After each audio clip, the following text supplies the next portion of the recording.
In our conversation, author, screenwriter, and producer Attica, Locke, and I both show up and struggle together through the most challenging questions of our times as we contemplate what the world is and what it could be. Will this democracy last? Can Black people afford forgiveness? Can we defeat the illusions of scarcity that Attica identifies as the central question of crime in her work? Our conversation is funny, sometimes raw and tear-filled, mainly on my part, but mostly it is the dialogue between two lifelong friends who spend an hour together in fellowship as the world around us is filled with lightning. Hello, and welcome to At the Podium with me, Patrick Huey. At the Podium is a multimedia platform that brings together people from a diverse background of lives, careers, and experiences who all share one thing in common. They have stepped fully into the transformative power of finding and raising their voices to make an impact on the world we live in today.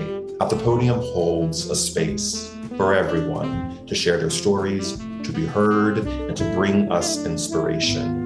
Today, I'm thrilled to share the podium with Attica Locke.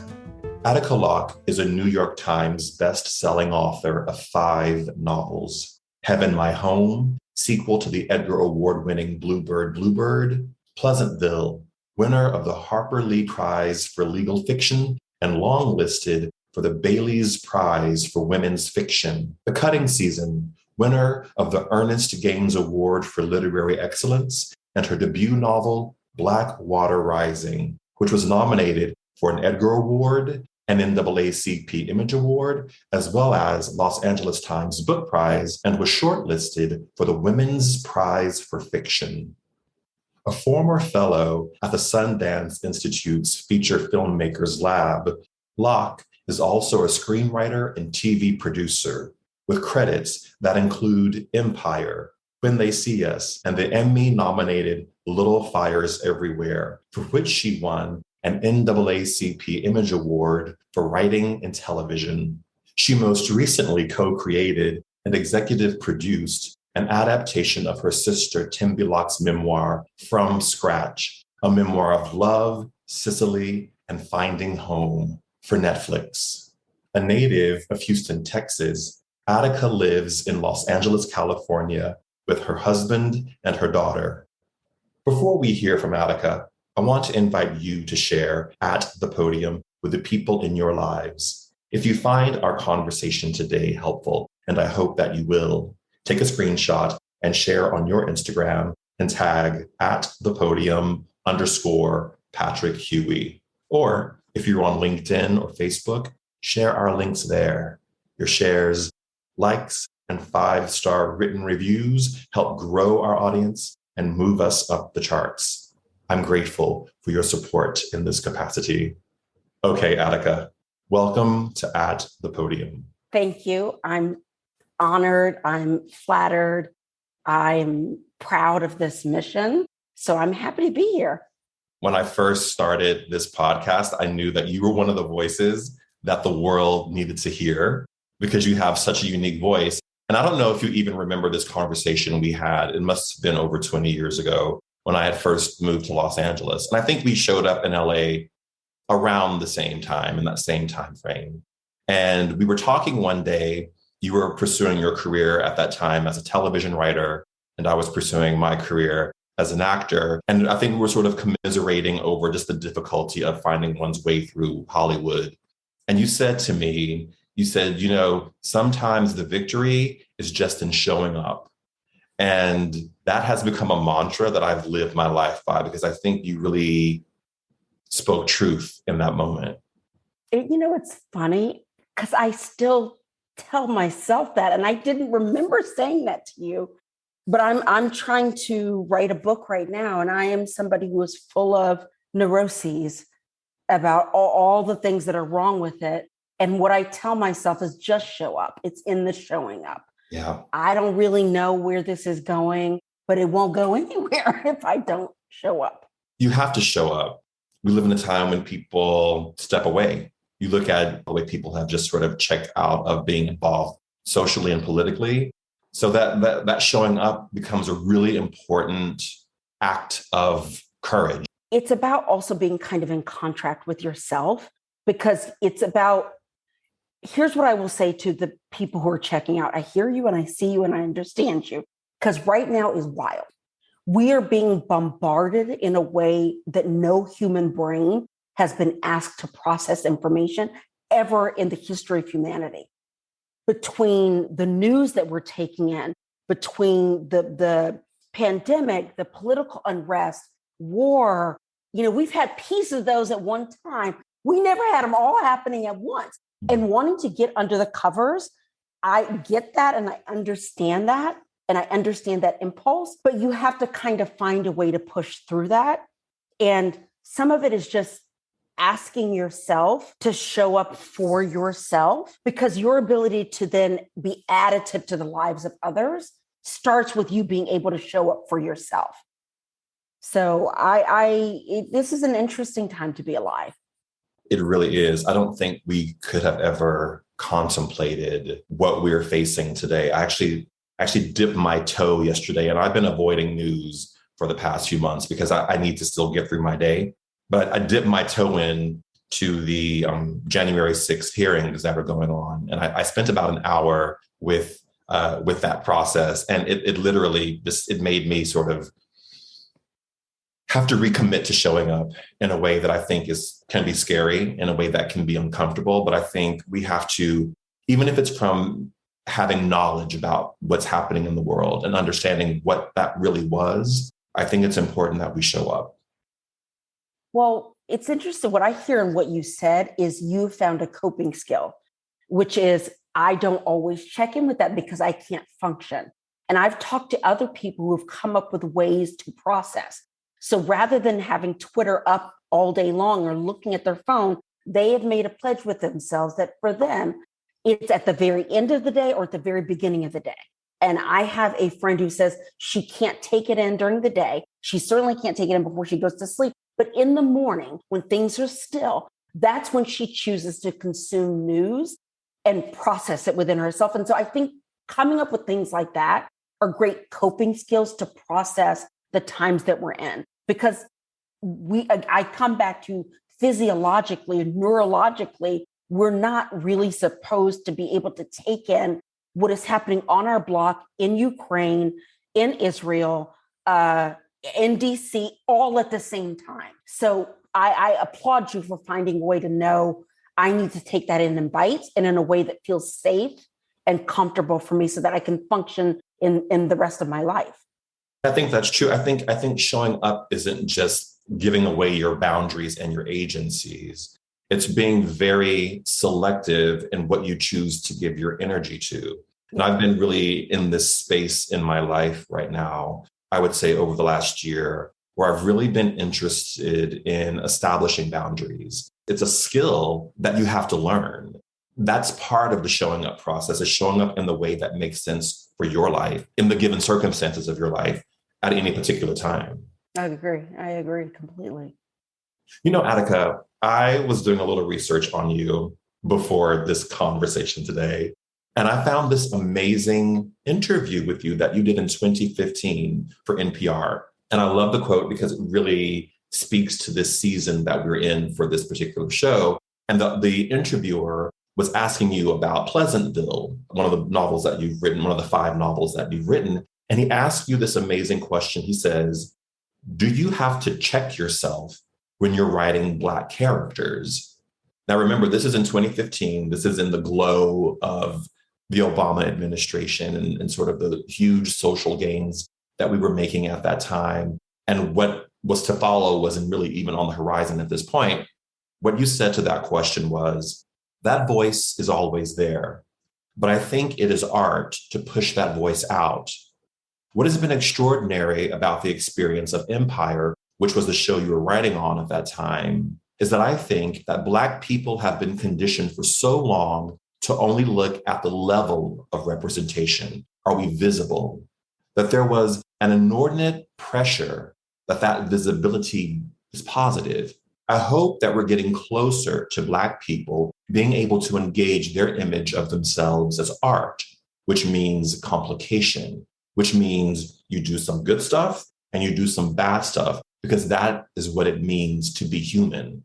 You need the variety. We exist in the middle. We're not demons or angels. We're human beings. And so that is what needs to be reflected in the art of our nation. My immediate reaction to hearing that is a kind of sadness, because it was spoken within the safety of exactly what you were talking about, which was the Obama administration. And in our lives, we are both people who were born on the other side of the civil rights movement, where there was the narrative of the country is through blood and sweat, we're going to get there. Yeah. And it was going kind of like this. It was an ascent. And people paid with their lives, and it was a struggle, but you got the sense that we were going in an upward direction, which meant there was this safety to begin to see Black folks in art with this kind of complication. I don't back off of that. I still think it matters.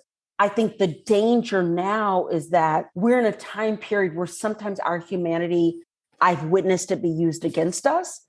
Not only things like seeing Black people do bad things or to have a criminal impulse, which every other race under the sun also has. I've also seen our grace be used against us.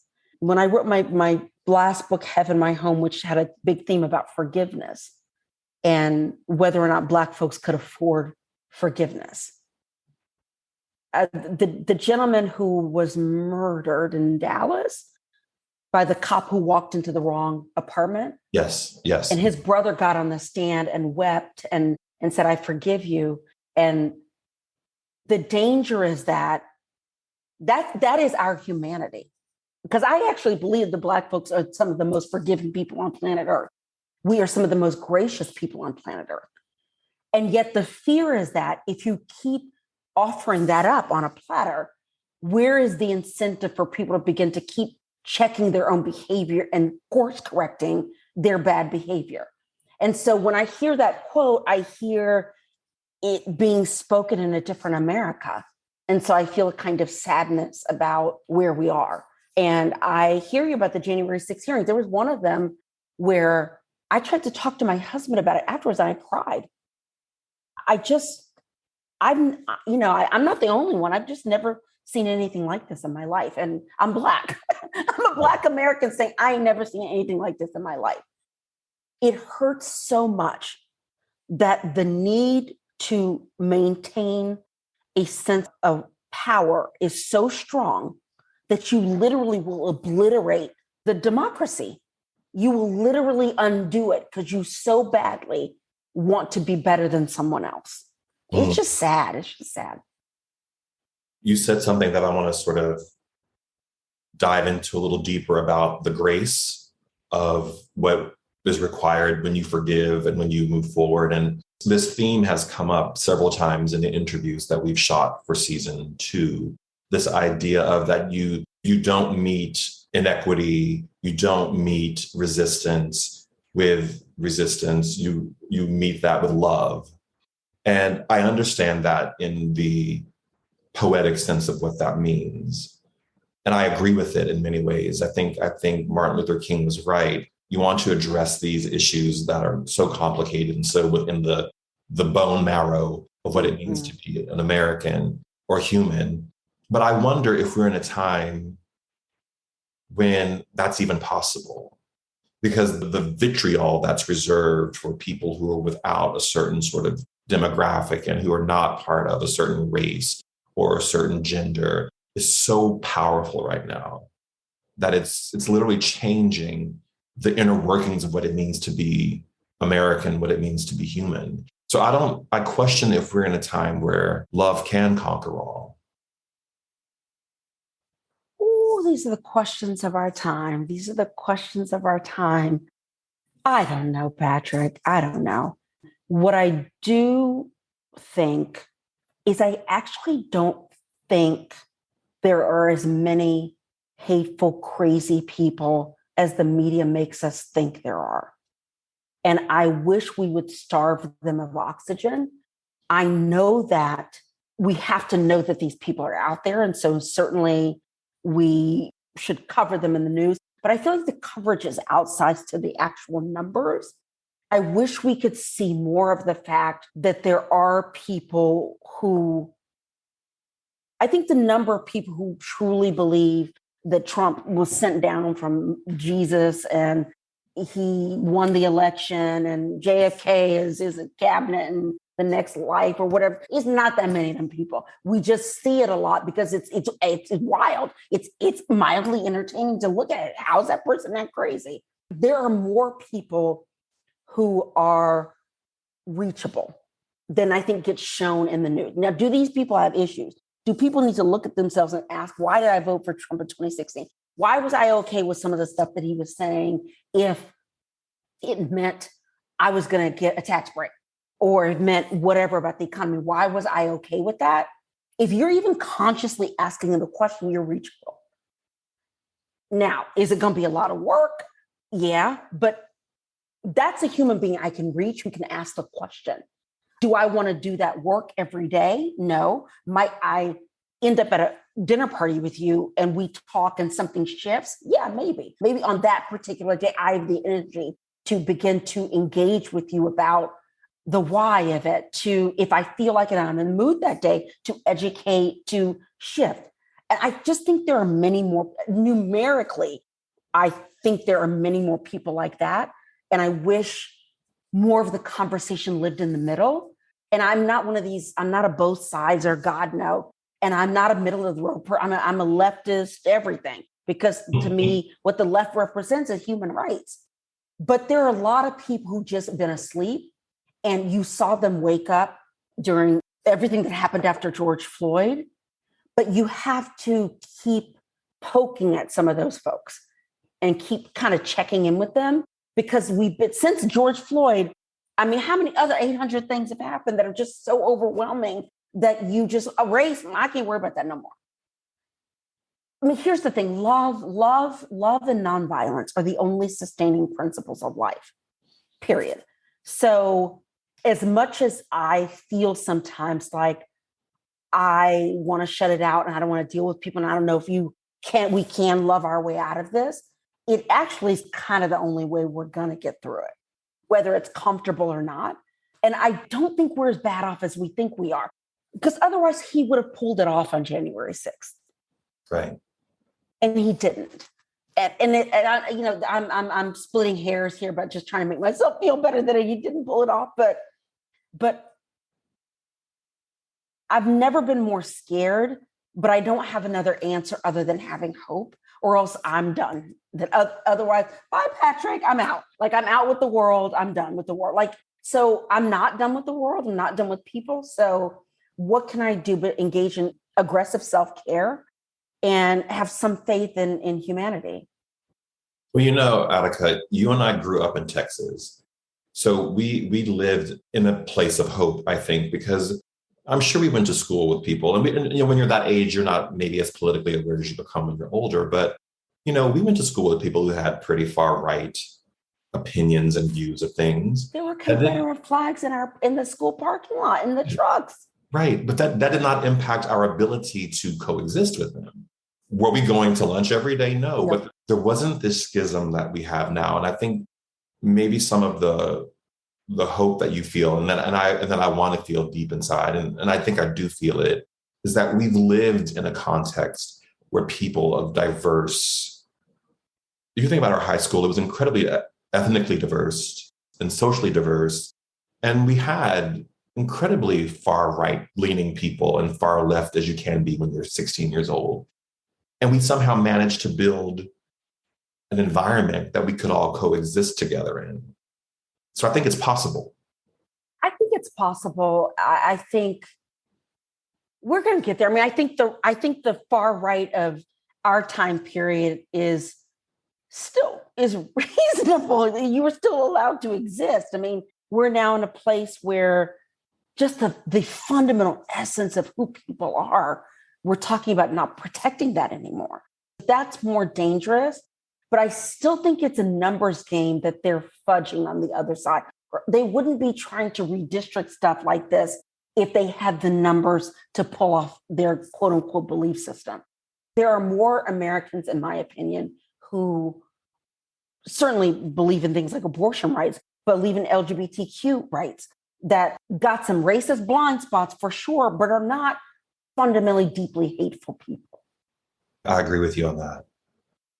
I think there is a benefit in creating hysteria because it helps drive ratings. It makes people in a way feel good. But if we're just getting it out there and we're just, it's somehow going to change, or we're feeling good about ourselves because we've raised the issue, we've highlighted the issue. Yeah. But it's the Anne Frank in us that people are still good at heart, I swing between feeling like there's a fundamental decency and also, no, that's dangerous. That's a dangerous way to think. That's going to get you killed. Well, because George Floyd. Yeah. I mean, I also remember, yes. And I remember when Trump was elected, speaking of NPR interview, I was on NPR the morning after. And I remember driving home from the Culver City offices, because it was early where I was. And I just thought, this guy, he's going to get us all killed. And it was hyperbole. And yet every day of his presidency seemed to tiptoe us closer to so much obliteration. Much obliteration. It's scary. Attica, we grew up in Texas, and in your writing, Texas is a huge, we have to pause. I'm sorry. You okay, Patrick? It's a tough. I love you. It is a very tough time to be alive.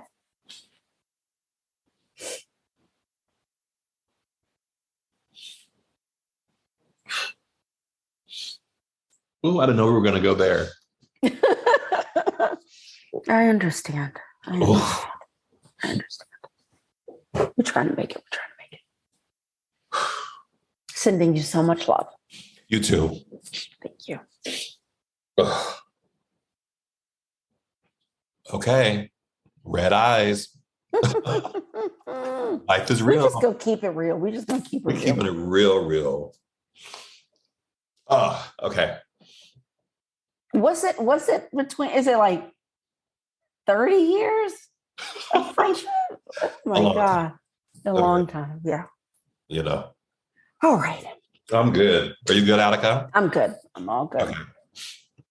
Okay, Attica. Speaking of Texas, you and I are from Texas. We grew up in Texas. And in your writing, Texas is such a large character within the stories that you create. It almost personifies life, a view of life within all the novels that you've written, which are quite wonderful. I wonder why that exists within your book so much, why that choice to really give Texas that kind of three-dimensionality of almost another character within the book. I think it's me trying to work out my unbridled affection for a complicated place. It was somewhere in my 30s where I just started asking myself why I loved it like I do when it does not always love us back, which is also, analogous to what it is to be any marginalized person in America. But I love Texas to my core. I love it to my core. And I know it to be better than its worst impulses. And I think the things that I love about Texas are the warmth of its people. I love its kind of front porch philosophical way of looking at the world. I love its humor. I love the food. I love the ballsiness of it. I love the ballsiness of the people. And it took me a long time to begin to appreciate how those qualities got in me through my family. And I am a part of a group of Black Southerners that never left the South. So anyway, I wanted to express what was great about it. What I wanted to hold the contradiction and invite people to hold the contradiction. In fact, I'm writing this book now, and I wrote a line that Texas, what did I say, could be brutal but never rude. Which is so accurate. Which is what it is. And so it's just a contradiction. And the fact is, most of life is a contradiction. And the ability to hold contradictions is a sign of wisdom. I think it can fundamentally make people happier if you're not trying to force your perception of something to be one thing or the other, which never feels true. And so you feel agitated all the time. Mm-hmm. If I tried to pretend that everything about my home state was great, that would be a kind of a lie, and it wouldn't really feel good. If I tried to only talk about everything I hated about Texas, that wouldn't feel true either. Learning how to sit in the tension of the contradiction there's a kind of odd piece in that. And it's also, I find that to be true about a lot of things in life, that when I'm able to hold that something is both this and that, and accept that in a grown-up way, I feel more peace internally. But I just wanted to write about Texas in that way. I wanted it to have a place in literature that wasn't through a white male lens. I wanted it to, because we've had, and I like Larry McMurtry, and I like the Old West and Big Sky Country, but I'm from East Texas. I'm from the Piney Woods, and I'm Black, and I'm a woman, and my lens on it is different.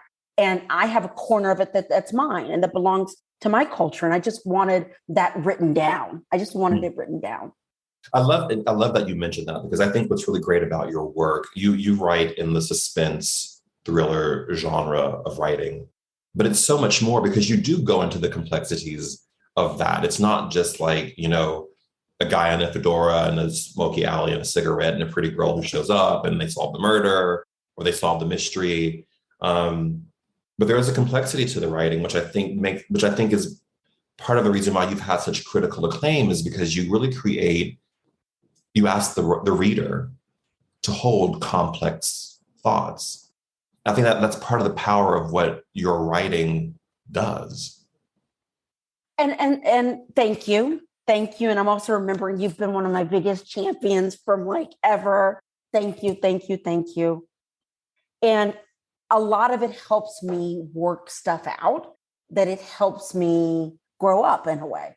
I think the act of me writing complex thoughts or complex stories helps me learn to hold complexity as an adult. And I think it's actually helped me grow up. I'm a huge Agatha Christie fan, so I feel like I'm built for suspense. Did you ever read Agatha Christie, or no impact?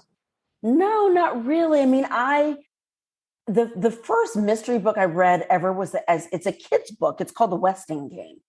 And I fell in love. I was just like, oh my God, this is so exciting. But then I never went on a big run of reading mysteries. And I don't know how I've kind of found myself here, even though now I read more of them than I ever did before I started writing them. I just am fascinated I'm drawn to legal things. I'm drawn to crime. I'm drawn to the questions that crime asks of us, or things it asks us to think about. I have this theory that crime is about scarcity and the illusion of scarcity. Okay. There's not enough. There's not enough land. There's not enough money. There's not enough food. There's not enough love. And the illusion of that makes people act out. And I'm going to get mine. I'm going to fight for this land. I'm going to fight for that woman. I'm going to get this money because there's not enough, when there actually is. So I'm curious to explore that kind of psychology in writing stories that have crimes at the center. And sometimes they're moral crimes, they're political crimes, they're love crimes. And I just think that exploring that, I hope, lays bare the kind of fallacy in thinking and the danger in thinking that there isn't enough, when actually the world is quite abundant. If we share, the world is quite abundant. It's interesting hearing your take on mystery writing and sort of your approach to mystery writing, and maybe part of your ability to sort of break open the lexicon around mysteries and suspense and thrillers is that you weren't ensconced in it. So you were able to sort of think about it in a different kind of way.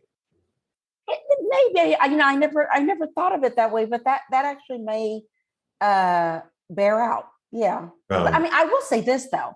I love thrillers, like movie thrillers. And I also watch every Dateline, every Snapped. I put them in the trunk of my car when we got into fight. I mean, I watch all that kind of stuff too. And I'm watching it for the same reasons. Why? Why would you do that? I'm trying to understand why. And then why would you think you would get away with it? Right. And some of it, I think there's a reason why women love this genre so much, because I think we walk through the world feeling vulnerable 90% of the time. And I think there's this kind of fantasy that if you study people who behave badly, you'll be able to spot them in the wild. Like, I can see you in line at Walgreens, like, oh, I don't need to be next to you. Or at work, we're not going to hang out. Like, that if you study them a lot, you can realize the qualities of people who are damaged in some way or are dangerous in some way. So anyway, I like the genre very much, but I did not read a ton of it before I started writing it. That's so interesting. Attica, I'm curious, in your writing, where does the line between imagination and autobiography sit for you? And I ask this because I think with all art and creation, there can exist an underlying assumption that the artist creates from her lived experience. Is the creation process for you broader than just the sort of particulars of your life growing up in Texas? It's not always literally autobiographical, but I'm always in there because there's usually something I'm trying to work out that I don't even realize what I'm trying to work out when I started, that my unconscious is doing a lot of the work. So Blackwater Rising, my first book, I thought, I'm going to write a legal thriller. I'm going to write a slick legal thriller. And I started with an incident that had actually happened. That book opens on a boat on Buffalo Bayou, and there's a party going on, and then people hear a woman crying for help, and there's a debate about what to do. And that actually happened. There was my stepmother's birthday. My dad didn't have a ton of money at the time, and so knew a dude who knew somebody who had a boat, and we brought plates of barbecue and a boom box and had like a little party. And at some point we got away from downtown Houston and deep into Fifth Ward, which is a neighborhood that's always kind of had some challenges, or rather, let me say that on the other side of integration, it's had some challenges, as it has also been ignored by the city in some ways.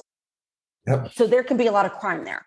And we hear a woman screaming for help, and then we heard gunshots, and there was a debate about what to do. And what I remembered about it so intensely was my father and his best friend got into a debate, an almost fight, I want to say. And I'd never seen two grown-up people have a philosophical argument that deep, because my dad and his best friend, who were in the civil rights movement together, and the character Jay Porter, we find out in the book, is a survivor of, a soldier of, had been involved in the civil rights movement.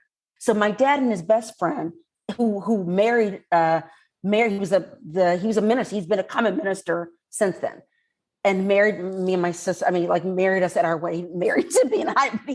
He was the officiant at both of our weddings, and so he was a minister saying we have a moral obligation to stop this boat and go save that woman. My father, who after the movement went on to become a criminal defense attorney, said, no, we don't, because my child is on this boat. My wife is on this boat. I don't know who that is and what's going on, but I'm not putting everybody at risk to save that person. We will call the police. And everybody was right. Everybody was valid in their approach. And we never did anything other than call the police. But over the years, it bothered my dad. He would bring it up, like going on, you take those walks after Thanksgiving dinner with the family, and he would just bring that story up. I wonder what happened. We never knew what happened there. And my imagination ran with that. But what was underneath it is I was asking questions about the movement. I was asking questions about being that child raised by people who had been through the civil rights movement, who had at 19 and 20, 21 had seen a lot, who had marched, who had lost people, who had seen state-sanctioned violence, and were very quiet about it. And they didn't talk a lot about it. And I think I wrote that book to get under it and see what was going on for them psychologically. With the cutting season, I went to a wedding. I went to a wedding on a plantation. And I was like, what is this? This is crazy. And so even though I made up everything in it, it was coming from me trying to understand, wait, what are we doing with our history?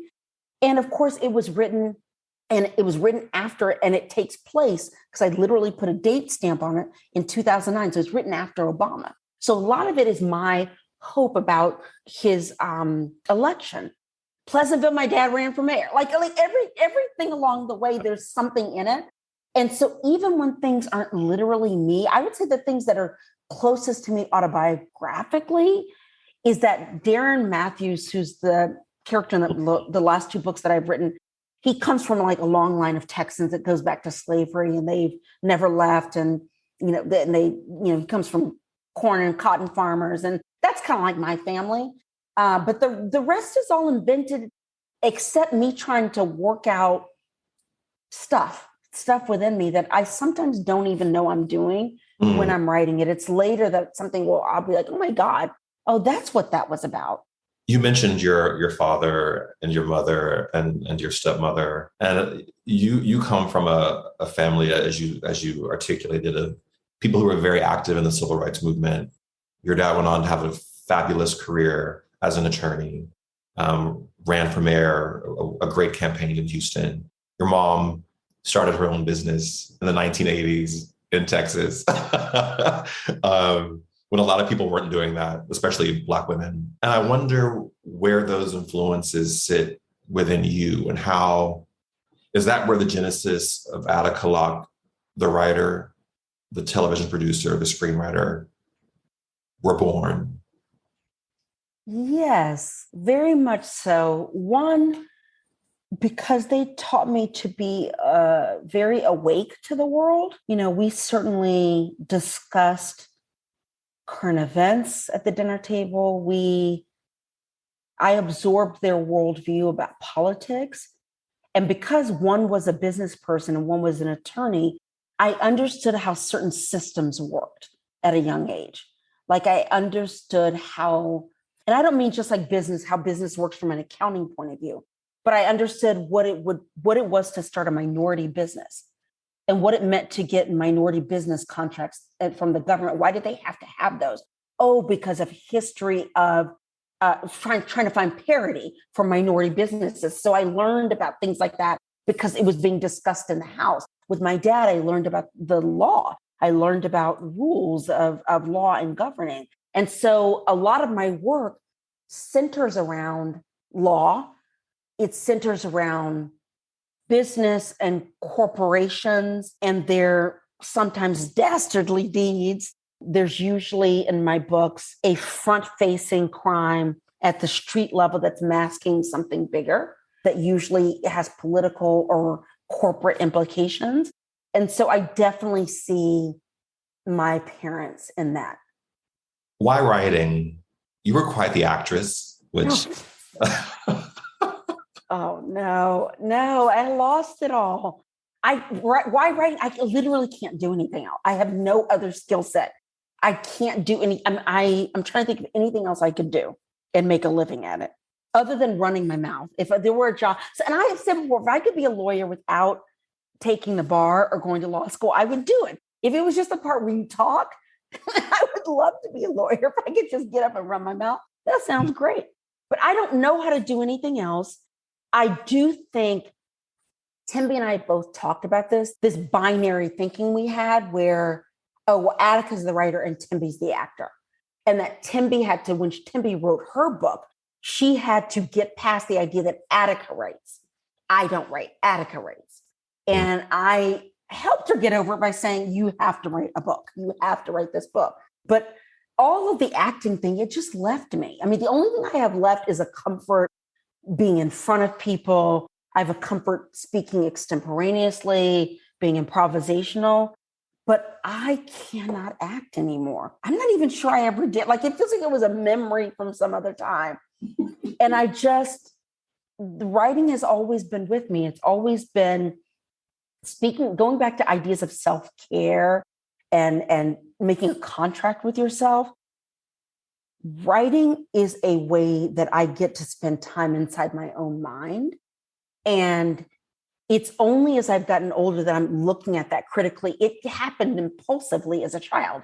I impulsively would sit down in a room, be by myself and write, get my dad's typewriter, and make up a story.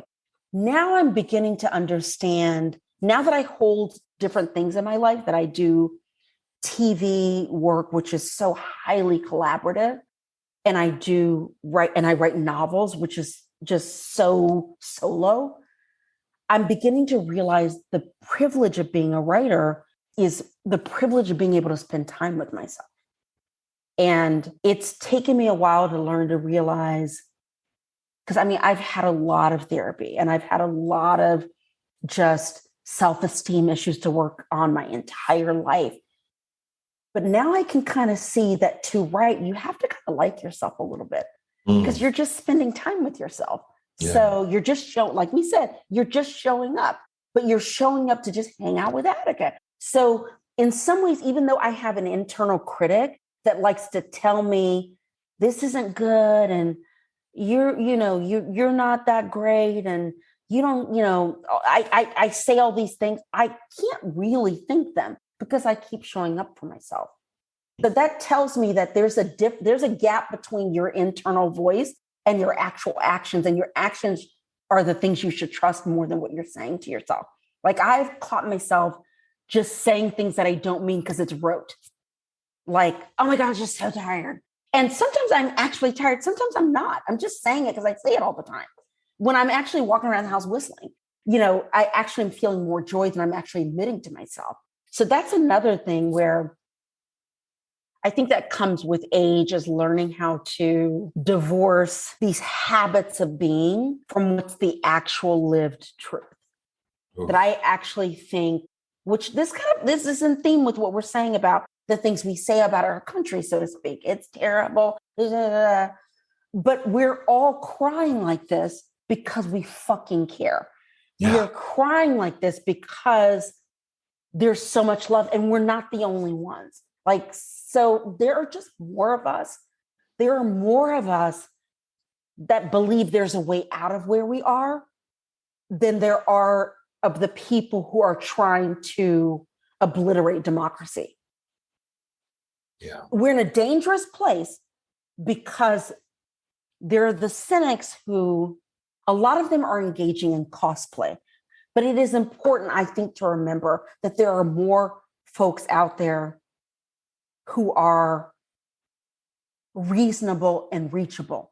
And there are some who know they could do better and should do better. And those are the people that you can reach. I think everybody probably has, since the reckoning of the murder of George Floyd and everything that came after it, experiences with white folks where real teaching moments have happened. Yeah. And I think it matters. And I think at least the degree to which we're able to call things what they are, that the sickness is bubbling up to the surface of the skin, because you can't treat what you won't call, what you can't see or name. You can't treat it. So I'm going to have hope, because what else, Patrick? I don't want to be done. So I just got to have hope. Yeah, we have to have hope. We have to have hope. You said so much that's so powerful. And I think there is a cynicism that has taken root, that we make decisions and choices not out of a place of truth, but out of a place of cynicism and a place of, well, what can I get from this? And how can I benefit? And I think only the historians can tell us the truth behind this, because they will see it. But, perhaps what we're living through now is a reaction to what happened to George Floyd. The other side of that, those protests of that summer of 2020, and the sort of upswell of, it's all a continuum. Me Too, George Floyd, Black Lives Matter, trans rights, gay rights. It's all a continuum. These things do not exist separate. Mm-hmm. So perhaps we are in a moment where what we're living through is the reaction to that, to that epoch. But then as we move forward, I'm going to get the quote wrong, but the universe bends towards justice. And we have to believe that. Attica, this season is about people who have found their voice or are finding their voice. And I wonder what that means for you if you have found your voice, and what you want to say if you have found it. Oh, my word. I think so. I hope so. And I think what finding my voice to me means, there's my voice on the page, certainly, which is so esoteric and hard to explain, but it's just me. It's just me. But I think really finding my voice in the world is being unapologetically myself. I don't code switch anymore in any form. I don't code switch out of any part of my identity at any time. I'm always Black. I'm always a mom.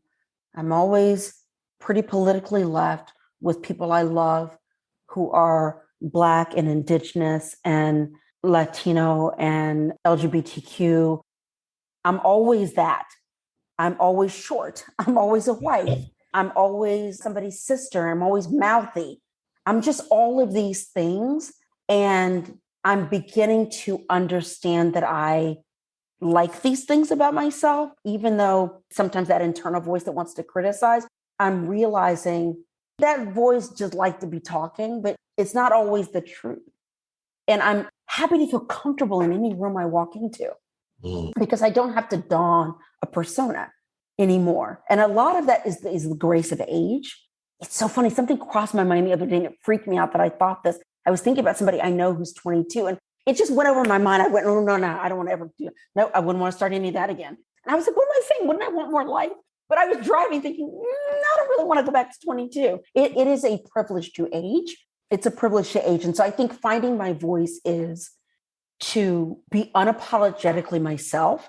And to the degree that I understand that it has power, or at least volume, to use it to illuminate the things that I care about. And the thing that I most care about on planet Earth is kindness, kindness, kindness, and recognizing people's humanity. I've always told my daughter since she was 3 that the number one thing I want her to be in this world is kind. The rest of it, I don't know that I really care, but I want to raise a kind human being. And so that's my voice. My voice is to speak up for people, with people, beside people. Yeah, to speak up. Attica, thank you so much for your time today. Patrick, this was fun. I loved it. Oh my God, how do we get from the back of the Toyota Celica to here? Right here, the Toyota Celica that we left the keys in so that someone could steal it. This is for people listening. It was my sister's first car, and my dad got it from a client who couldn't pay him. So the client just gave him this old ass 73 Celica that barely worked. And Timby drove me and Patrick to high school every day. And I was in the back of that Celica and we were bopping the music, Salt and Pepper. Oh my God. Oh my God. Attica, thank you so much. I appreciate you. And to those of you who are watching or listening, remember, we all have a voice. Use yours wisely. Bye, everyone. Thank you, Attica. Thank you, Patrick.